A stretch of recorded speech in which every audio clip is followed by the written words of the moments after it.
Hello and welcome, Exiles, to update number 2 of the Righteous Raider. That's right, we're doing Righteous Fire Raider. And last time I was basically left on a note of, hey, we're missing out on basically the 5 biggest pillars for getting damage in terms of Righteous Fire dot skills. And I went and got those. Unfortunately, it cost me an arm and a leg. And I'm starting to get the feeling that Righteous Fire might actually be meta. Not meta in the terms of like a completely overpowered skill, but meta in terms of a lot of people are playing it, and the market's very competitive. Things that previously would have been relatively affordable, pretty cheap buys, everything across the board, from scepters to cluster jewels to regular jewels to corrupted Righteous Fire gems that are level 21, stuff like that. Everything across the board seems way more expensive than it has been in the past. I don't know if me having a few month gap in between me playing Righteous Fire and then the buff to these boots and then Pox popping off with Righteous Fire, if that just brought a lot more people to playing Righteous Fire. Bro, from what I could tell is everything seemed way more expensive than I've ever been used to in terms of Righteous Fire gear. And I'm not even confident I can say it can really be done decently on a budget, because the budget stuff seems expensive. The stuff I would think is budget was like a couple X here, a couple X there, and I'm like, oh my word, I'm throwing money out the window. Now, I went way past budget, clearly, because I got a little carried away with my amulet, I got a little carried away with my shield, I got pretty lucky on my scepter craft. The other stuff's more reasonable. I got a little bit too lucky on getting a double corrupt, because I've thrown a couple of these at corruption chambers and I got a double corrupt. So, moral of the story is, we went from a 4 or something on the budget scale all the way to 15, and I'm gonna have a hard time trying to figure out how well this build can perform on a budget. I'm gonna do my best when I do the final guide to try to put together secondary gear options with maybe a tree that's the budget option, and then you can kind of see the difference in what we lose in terms of HP, in terms of defenses, in terms of damage.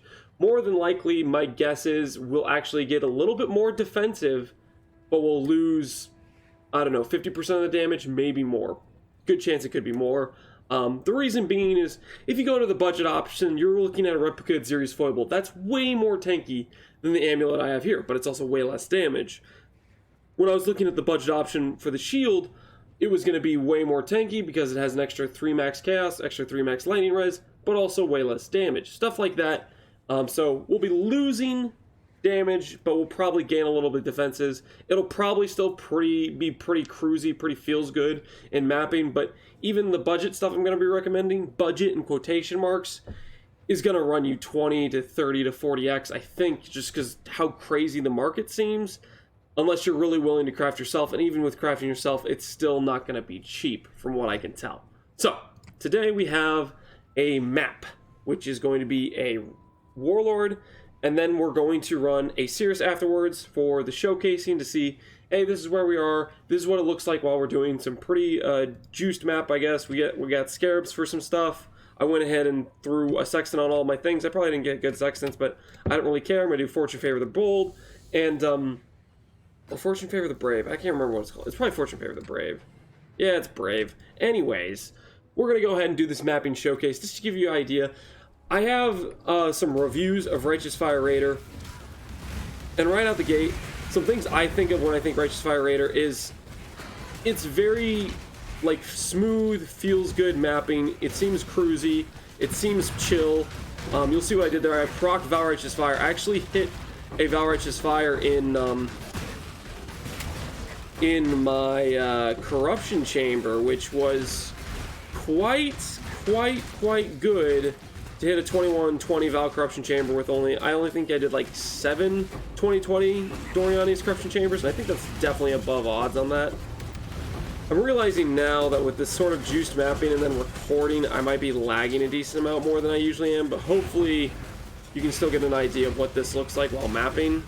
The only time we've really been in danger is just when I've been like, oh, I'm going to press a Val Righteous Fire, and you press a flask, and it's usually not too big of a deal, because most things, even if they do hit you, which most of the times they won't, because we have 95% evade chance, but even when they do hit you, they're not going to hit us hard enough to even kill us, even if they hit us at the right time, unless it's a significantly stronger monster. But for the most part, from what I can tell, there's very few things that hit us hard when I've been running around just, I don't know, just cruising. Like, we can be in between all these, I don't know, Legion mobs, and they're not exactly hitting us because they can't. And if they do hit us, we have a lot of damage reduction due to spell suppression, due to max res, due to Doppelganger's guys. So I'm very happy with the feels good, the tankiness, the survivability. Not too happy with the cost. The cost, I think, is a little bit unreasonable for the... Well, I don't know. Like, it feels so good, but at the same time, it's like, it's a ridiculous amount of money to spend. So I'm not sure I can really say it's ever... I don't know. It feels weird to say builds are ever worth spending 300x or 200x or 100x or whatever it is, you know? Because that number just seems ridiculous to me. There's very few builds in my PoE career that I've ever spent that much amount of money. I've done a couple like that this league and the last league, but it's very new to me to have builds cost that much, and I'm not sure if it's just like Exalts have gotten cheaper, I've gotten better at farming currency, so then I've been more apt to spend more money on my builds. I don't know what all the factors are there, but it definitely feels weird for me, and I don't like to necessarily suggest a build that costs multiple 100x or 100x or even 50x. Seems like way too much like a price to pay type of thing. So although I feel like this is like a very feels good Righteous Fire, I don't know if I can recommend it. I guess my struggle here is I think ultimately Inquisitor is going to be better damage and Elementalist is going to be better damage. They're probably going to be less QLL. They're going to map slower, except for Elementalist. Elementalist might actually map faster because they can go for Explode pretty easily. And granted, Inquisitor can probably do it too. You can probably force Explode into Inquisitor, although I'd say Elementalist is the easiest because you get all the extra free AoE. But I don't know if it really matters, because me personally, from my experience so far playing with Legacy of Furies, compared to old Explodes, like, I don't feel like it's that big of a downgrade. I still really enjoy the clear of it. I'm still going around to pick up all the random currencies here and there anyways, so I don't particularly notice, I don't know, the time it takes to like say, oh, I blew up the entire screen. Well, I was going to run over and pick up the currency from all the monsters I just killed anyways. I don't know. I tend to like it, but it's probably still definitely on a tier down from something like an Explode Elementalist RF Bomber, I would say. Alright, so we have ourselves the Drox here. I'm going to try to put these in the correct locations. Or the Drox, I guess, quadrant, fragment or whatever. So we can run Sirus. So I can give you an idea of what this build looks like in terms of running a boss like Sirus, what it can look like in terms of tankiness. Currently, our sustain is just, I don't know, a couple hundred regen per second over the degen from Righteous Fire, because we don't have a ton of regen in the build. But the idea is whenever an enemy hits us, we all of a sudden get 10% regen, which jacks up that amount we have over the regen. And then we also have regen, which we'll get on our boots when I finally go to enchant these. 2% there. We have a life flask that regenerates over time. That is basically, if we ever do take heavy damage, we just pop that and we're right back to full. And for the most part, we're not usually taking too much heavy damage, but we'll see how this boss fight goes. I think we'll be able to tank most of his attacks. We'll give it a test here. I haven't run Sirus with this character, so I don't know for sure how well we'll do against his attacks. I for sure don't want to jump in the storms. I'm pretty sure those will annihilate us. Those things do a whole lot of DPS to us. So I guess this is another issue I've kind of noticed with Fire Trap is it feels like the damage is insane for Fire Trap, don't get me wrong, but it feels awkward in terms of you have to have it right on top of the boss for it to trigger, because we don't really have investment on our tree to grab Trap Trigger AoE or Trap Trigger Area of Effect or whatever it is to make the traps trigger more easily. So you have to have it right on top of the boss, and then it's a little awkward as it has a short duration, so you have to keep putting it on top of the boss to make sure that it does actually go off and you do actually get that hit to proc, right? Or because it has the short duration that it's going to run out, so you have to keep rethrowing it and stuff. Like, it has some awkwardness to it. It has great damage, so I think it's ultimately worth it. We still get to be, like, mobile and run around and do stuff, but it does have that weird feeling to it.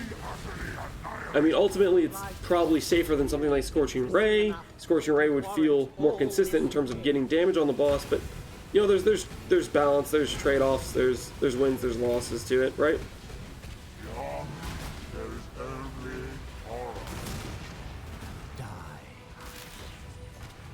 Yeah, you should be phased. Alright, let's go to the last phase. In the last phase, we can try tanking a Die Beam and maybe Meteor Maze. I think we should be able to tank Meteor Maze with just 6k life and spell suppression, because I think it's a spell. But I could be wrong. We might just get completely one-shot, and, you know, it's for the test. It'll be a good time. I brought Frost Shield in case I want to be a pansy and just throw in Frost Shield to see, you know, just to see how much damage it does to us, but we might just YOLO it. I'm decently confident we can take Meteor Maze. I could be wrong, though.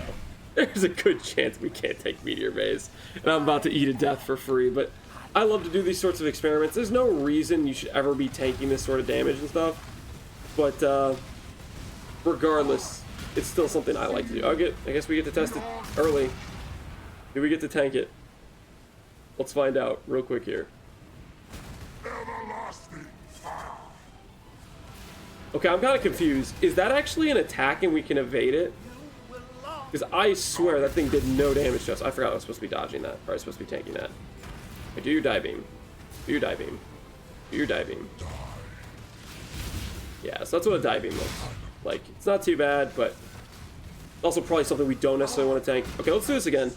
Because, well, I guess if it's an attack and we evaded it, then we should die right now. Because spell suppression won't mitigate it, right? Okay, I'm really confused. That attack does damage, right? I'm not gonna kill him. Is it considered an attack? Are we? I was like 90% sure that was a spell. I'm gonna try to stand in another one. Because I'm really confused. I was really sure that was a spell. I don't think our mitigation's that good where we just don't even feel it. Like, I should feel something. Okay, so we are evading it. So it is an attack? Okay, I'm really confused. I, for the longest time, thought that was a spell. I really thought that was a spell. But I guess it's an attack. And even though it's an attack, we can still tank it, which feels weird to me because, well, I guess we have decent max res, and we do have doppelgangers, guys. But not having the 50% spell suppression there is, like, pretty sketchy in terms of, like, it definitely makes it way closer than it needs to be. Like, if the spell suppression is taken into account, that meteor shouldn't really come close to killing us at all. So, I don't know. It was a good test there. I guess I'll go ahead and trade this guy a Legacy of Fury. I've been corrupting some Legacy of Furies. That's how we got 9% movement speed ones. I'll say maybe. It is maybe Captain Lance. Okay, so hopefully that gives you a good showcase of... wait, which pair does he want? 1-7. So that would be this pair. Okay, I listed them both for 69 chaos, so...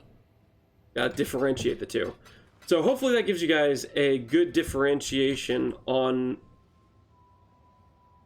okay, there we go. A good differentiation on...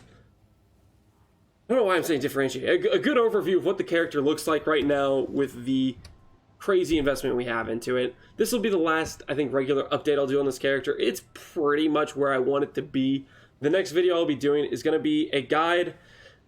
I'm going to do my best to try to figure out what we could reasonably do with some sort of budget level gearing, some sort of more affordable stuff. And hopefully I can put together a good guide that explains how to craft stuff, and that way it would feel like an approachable character.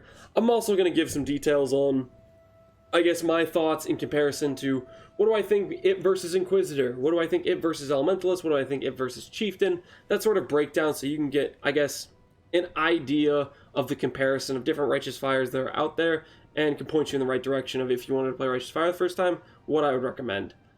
Spoiler alert, it's probably going to be Inquisitor. Anyways, thanks for watching. As always, take care, Exiles.